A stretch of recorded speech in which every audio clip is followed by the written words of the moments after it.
நம்ம காம்படிட்டிவ் எக்ஸாமுக்கு மேக்ஸில் எப்படி ஷார்ட்கட் மெத்தடாக ஆன்சர் பண்ணலாம் அப்படின்னு சொல்லி பார்த்துட்ருக்கோம். அதோட தொடர்ச்சியாக ஒரு கம்பெனியில் உள்ள தொழிலாளர்களின் சராசரி வருமானம் 8000 ரூ. 7 தொழிலாளர்களின் சராசரி வருமானம் 12,000 ரூ. மீதமுள்ளவர்களின் சராசரி வருமானம் 6,000 ரூபாய் எனில் கம்பெனியில் உள்ள மொத்த தொழிலாளர்களின் எண்ணிக்கை என்ன? The average income of workers in a company is rupees 8,000. The average income of 7 professionals is rupees 12,000. What is the total number of workers in the company if the average income of the rest is rupees 6,000? கணக்கில் என்ன சொல்கிறாங்கன்னு பார்த்தா, ஒரு கம்பெனியில் உள்ள தொழிலாளர்களின் சராசரி வருமானம் 8000 ரூபாய். இப்போ மொத்தம் எத்தனை பேர் இருக்காங்கன்னு நமக்கு தெரியாது. இப்போ எக்ஸ் பேர் இருக்காங்கன்னு வச்சுக்கலாம், சரிங்களா? இப்போ எக்ஸ் பேர் இருக்காங்க, மொத்தம் எக்ஸ் பேர் இருக்காங்கன்னு வச்சுக்கிட்டோம்னா ஒவ்வொருத்தருக்கும் 8000 ரூபாய் சம்பளம் அப்படின்னா அவங்களோட கூடுதல் எவ்வளோ இருக்குன்னா 8000 எக்ஸ், 8000 பெருக்கல் எக்ஸ், மொத்தம் 8000 ரூபாய் அவங்களோட சராசரி. மொத்த கம்பெனியில் உள்ளவர்களின் எண்ணிக்கை எக்ஸ் அப்படின்னு வச்சுக்கிட்டோம்னா அவர்களோட சராசரியின் கூடுதல், சம்பளத்தின் கூடுதல் 8000 எக்ஸு. அடுத்ததாக என்ன சொல்கிறாங்கன்னு பார்த்தா, 7 தொழிலாளர்களின் சராசரி வருமானம் ரூபாய் 12,000. 7 தொழிலாளர்களின் சராசரி வருமானம் ரூபாய் 12,000. அப்போ 7 × 12,000 அவங்களோட சம்பளத்தோட கூடுதல் எவ்வளோங்க வரும்? 7 பெருக்கல் 12,000. ஒவ்வொருத்தருக்கும் 12,000 ரூபாய் ஆவரேஜ் வருது அப்படின்னா 7 பேரோட ஆவரேஜ் 12,000 ரூபாய்னா அவங்களோட சம்பளத்தின் கூடுதல் 7 × 12,000 84,000. அடுத்தது பார்த்தோம்னா மீதமுள்ளவர்களின் சராசரி வருமானம் 6,000 ரூபாங்கிறாங்க. இப்போ மொத்தம் கம்பெனியில் எக்ஸ் பேர் இருக்காங்க, மொத்தம் கம்பெனியில் எக்ஸ் பேர் இருக்காங்க. இங்கே வந்து என்ன சொல்கிறாங்கன்னா மீதமுள்ளவர்களின் சராசரி வருமானம் அப்படின்னு சொல்லியிருக்காங்க. இப்போ மீதமுள்ளவர்கள்னால் யார்? எக்ஸில் 7 பேர் போயிட்டாங்கன்னா மீதி இருக்கிறவங்க தான் மீதமுள்ளவர்கள், சரிங்களா? அவங்களோட சராசரி வருமானம் என்ன சொல்கிறாங்கன்னா 6,000 ரூபாய் அப்படிங்கிறாங்க, சரிங்களா? மீதமுள்ளவர்களின் சராசரி வருமானம் 6,000 ரூபாய். இப்போ இதை பெருக்கினா என்ன கிடைக்கும்? 6,000 × எக்ஸு, 6,000 எக்ஸு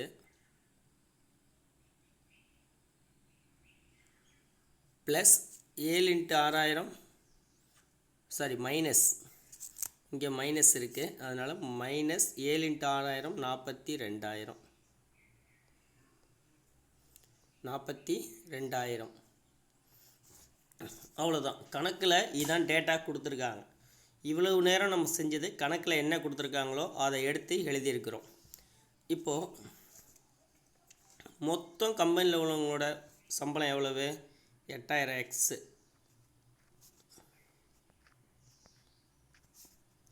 அதில் 7 பேரோட சம்பளம் 84,000 நீங்கள் பார்த்தாச்சு.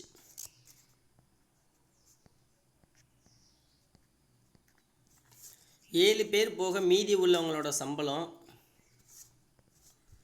6,000 எக்ஸ்,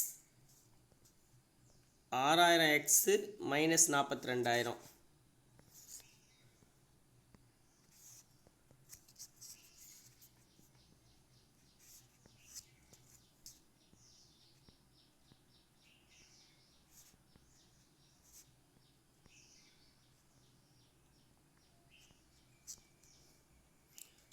எக்ஸு மைனஸ் 42,000. இப்போ என்னென்னா இந்த 6,000 எக்ஸின் ஈக்குவல்ட்டுக்கு இந்த பக்கம் வந்தால் மைனஸ் ஆயிரும். அப்போ 8000 எக்ஸில் 6,000 எக்ஸ் போயிடுச்சுன்னா மீதி இருக்கக்கூடியது 2,000 எக்ஸ் ஈக்குவல்ட்டு 84,000 42,000 மைனஸ் ஆயிடுச்சுன்னா மீதி இருக்கக்கூடியது 42,000. அப்போது எக்ஸ் மட்டும் வச்சுக்கிட்டோம் அப்படின்னா 42,000 வகுத்தல் 2,000. இப்போ 3 0க்கு 3 0 அடிச்சிட்டோம்னா 42 வகுத்தல் 2 21. அப்போ எக்ஸ் ஈக்குவல் டு 21. அப்போ மொத்த தொழிலாளர்களின் எண்ணிக்கை 21 அப்படிங்கிறது சரியான விடை. மொத்த தொழிலாளர்களின் எண்ணிக்கை 21 அப்படிங்கிறது சரியான விடை. கணக்கில் என்ன கொடுத்துருக்காங்களோ அதை எடுத்து எழுதுகிறோம். அவங்களோட மொத்த சராசரி கொடுத்துருக்காங்க. அப்போ மொத்த சம்பளம் எவ்வளோ வரும்னு எடுத்து எழுதிட்டு சிம்பிளிஃபை பண்ணால் 2 ஸ்டெப்பில் நமக்கு ஆன்சர் கிடச்சிரும். ஒரு எண்ணிலிருந்து 80 கழித்தால் அவ்வெண் 60% மாறுகிறது. அவ்வெண் என்ன? Subtracting 80 from a number becomes 60%. What is that number? ஒரு எண்ணிலிருந்துங்கிறாங்க. ஒரு எண் அப்படின்னாலே நமக்கு என்னென்னா 100%. அவ்வெண் என்னங்கிறாங்க, இங்கே ஒரு எண்ணு கேட்டிருக்காங்க. அந்த எண் என்னென்னா 100%. சரிங்களா? ஓர் எண்ணில் இருந்து, அப்போ 100%இலிருந்து 80 கழித்தால் அவ்வெண் 60% மாறுகிறது. சரிங்களா? கணக்கில் இதான் கொடுத்துருக்காங்க. 100%லேருந்து 80 கழிச்சா 60% மாறுது அப்படிங்கிறாங்க. 100%னா ஒரு முழு, எந்த இடத்துல பார்த்தாலும் முழு மதிப்புங்கிறது 100%. அப்போ அந்த எண் 100%. இப்போ இதுலேருந்து நம்ம புரிஞ்சிக்க வேண்டியது என்ன அப்படின்னா, இங்கே 100% கொடுத்துருக்காங்க, இங்கே 60% கொடுத்துருக்காங்க. இப்போ 100லேருந்து எத்தனை சதவீதத்தை கழிச்சா 80 வரும்? 60% வரும். 100லேருந்து எத்தனை கழிச்சா 60 வரும்னு பார்த்தா 40% கழிச்சோம்னா 60% வரும். அப்போ 40% அப்படிங்கிறதுக்கு தான் அவங்க என்ன சொல்லியிருக்காங்கன்னா 80ன்னு சொல்லியிருக்காங்க. அப்போ 40% அப்படிங்கிறது 80 அப்படின்னா 100% எவ்வளவுன்னு பார்த்தா ஆன்சர் கிடச்சிரும். சரிங்களா? 40% 80ன்னா 100% எவ்வளவு? 0க்கு 0 அடிச்சிடலாம். 1 நாள் 4, 2 நாள் 8. அப்போ மீதி இருக்கக்கூடியது 2 × 100. அப்போ ஆன்சர் 200. பெரும்பாலான கணக்குகளுக்கு கணக்கில் என்ன சொல்லியிருக்காங்க அப்படிங்கிறத நம்ம புரிஞ்சுட்டு எடுத்து எழுதிட்டோம் அப்படின்னா ஆன்சர் பண்ணுறது ரொம்பவும் ஈஸி. கணக்கு எடுத்து எழுதுகிறோம், அடுத்த ஸ்டெப்பில் நமக்கு ஆன்சர் கிடச்சிரும். அப்போ சரியான விடை 200 அப்படிங்கிறது தான் சரியான விடை. ஒருவரின் தற்போதைய வயது அவரது இரு மகன்களின் வயதுகளின் கூட்டுத்தொகையை போல 4 மடங்கு ஆகும். 10 வருடங்களுக்கு பிறகு அவரின் வயது இரு மகன்களின் வயதுகளின் கூட்டுத்தொகையை போல் 2 மடங்கு ஆகும் எனில் அவரது தற்போதைய வயது என்ன? A person's present age is 4 times the sum of the ages of his two sons. If his age after 10 years is twice the sum of the ages of his two sons, what is his percentage age? என்ன சொல்கிறாங்கன்னா, ஒருத்தரோட வயசு அவங்க பையனோட 2 பசங்களோட 2 மகன்களின் வயதுகளை அப்படின்னு சொல்லி ஒரு கம்பேரிஷன் கொடுத்துருக்காங்க. இப்போ எஃப் அப்படின்னு சொல்லிட்டு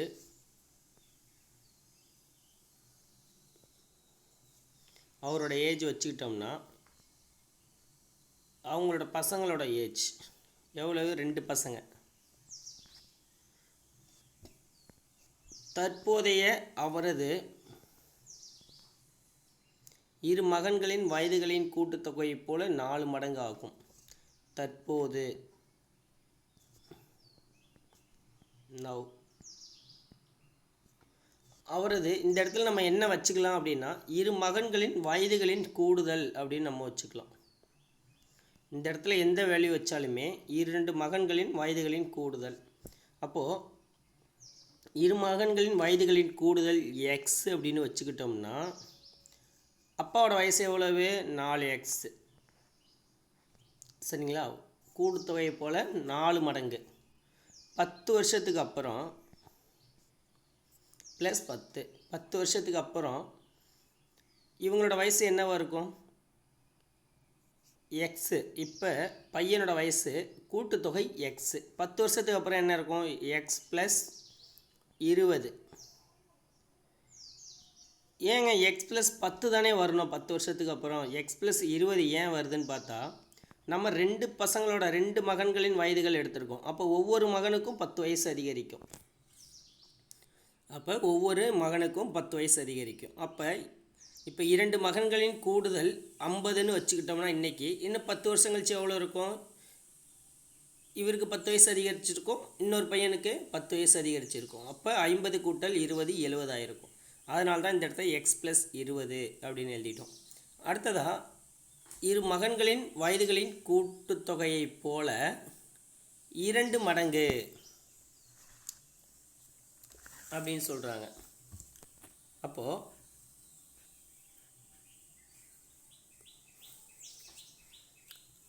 ரெண்டு இன்ட்டு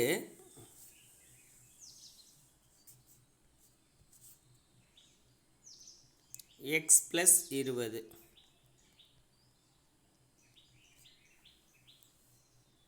சரிங்களா? இப்படியும் இதை சிம்பிளிஃபை பண்ணியும் ஆன்சர் போடலாம். அப்படி இல்லை அப்படின்னா என்ன பண்ணலாம் அப்படின்னா,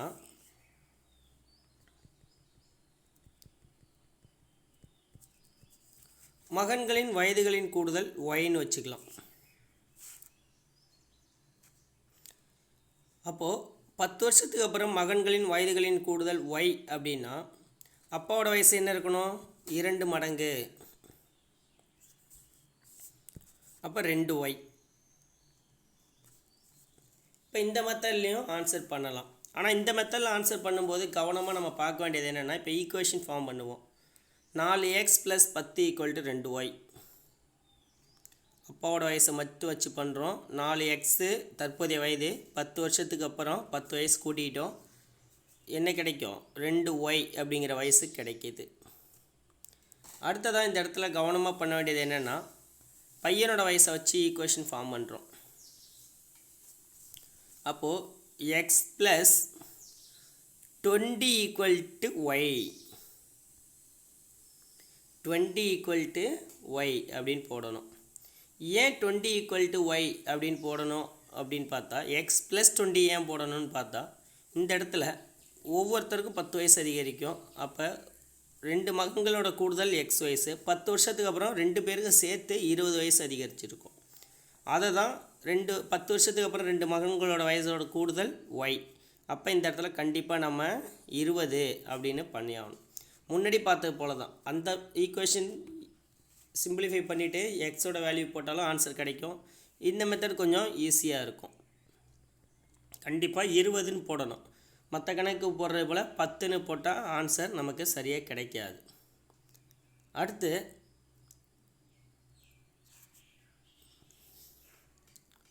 இப்போ என்ன சொல்கிறாங்க அப்படின்னு பார்த்தா, இந்த ஈக்குவேஷனை 2ஆல் பெருக்கிட்டோம்னாலும் நமக்கு எக்ஸ் கிடைக்கும். இப்போ இந்த செகண்ட் ஈக்குவேஷனை 2ஆல் பெருக்குனா ஒய்யை கேன்சல் பண்ணிடலாம், அல்லது 4ஆல் பெருக்குனா எக்ஸை கேன்சல் பண்ணிடலாம். அப்படி இல்லைன்னா இந்த ஒய்க்கு பதிலாக இந்த ஒய்யோட மதிப்பு x+20ங்கிறத அப்ளை பண்ணாலும் நம்ம ஆன்சர் பண்ணிடலாம். சரிங்களா? இப்போ இந்த ஒய்க்கு பதிலாக x+20 அப்படின்னு அப்ளை பண்ணால் நமக்கு என்ன கிடைக்கும்? 4x + 10 = 2 × x+20. சரிங்களா? இப்போது இங்கே 4x + 10 அப்படியே தான் இருக்குது. 2 × x 2x, 2 × 20 40. சரிங்களா? இப்போ இந்த 2x இந்த பக்கம் தான் என்ன ஆயிருங்க? மைனஸ் ஆயிரும். இந்த 10 இந்த பக்கம் போனால் மைனஸ் ஆயிரும். அப்போ 4xல் 2x போயிடுச்சுன்னா மீதி இருக்கக்கூடியது நமக்கு 2x = 40ல் 10 மைனஸ் ஆயிடுச்சுன்னா மீதி 30. சரிங்களா? மீதி 30. அப்போ எக்ஸோட வேல்யூ 15. எக்ஸோட வேல்யூ 15. இப்போ எக்ஸோட வேல்யூ 15ங்கிறத நம்ம என்ன பண்ணலாம் அப்படின்னா, இந்த செகண்ட் ஈக்குவேஷனில் சப்ஸ்டியூட் பண்ணலாம். x+20 = y அப்படின்னு நமக்கு கிடச்சிருக்கா, அதில் அப்ளை பண்ணலாம். அப்போ எக்ஸோட வேல்யூ 15 கூட்டல் 20 = y. அப்போ y ஈக்குவல் டு 15 கூட்டல் 20 35. அப்போ ஒய்யோட மதிப்பு என்னங்க 35, எக்ஸோட மதிப்பு 15. இப்போ கணக்கில் என்ன கேட்டிருக்காங்கன்னா எனில் அவரது தற்போதைய வயது என்னன்னு கேட்டிருக்காங்க. அவரோட ஃபாதரோட தற்போதைய வயது என்ன 4x.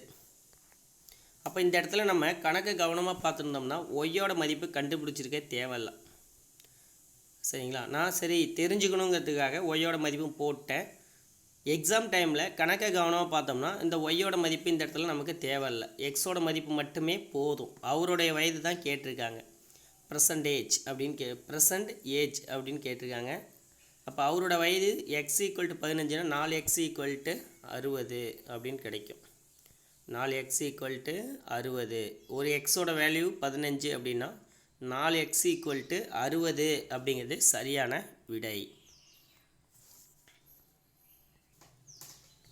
ஒருவர் கிழக்கு நோக்கி 5 கிலோமீட்டர் சென்று பின்பு தென்மேற்கு திசையில் திரும்பி 5 கிலோமீட்டர் சென்று பின்பு மீண்டும் வடமேற்கு திசையில் திரும்பி 5 கிலோமீட்டர் சென்று ஒரு இடத்தில் இருக்கிறார் எனில் அவர் எங்கு தற்பொழுது இருப்பார்?